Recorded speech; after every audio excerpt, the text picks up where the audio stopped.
فاكهه. وان شاء الله الاسعار يعني كويسه الحمد لله. والحمد لله الحمد لله يا رب.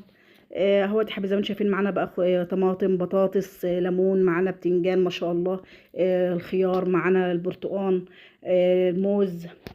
اهوت يا حبايبي. طبعا نيجي هنا اهوت معانا كرنبتين بقى جمال كده خضر، كانوا مع واحده فلاحه جميله كده.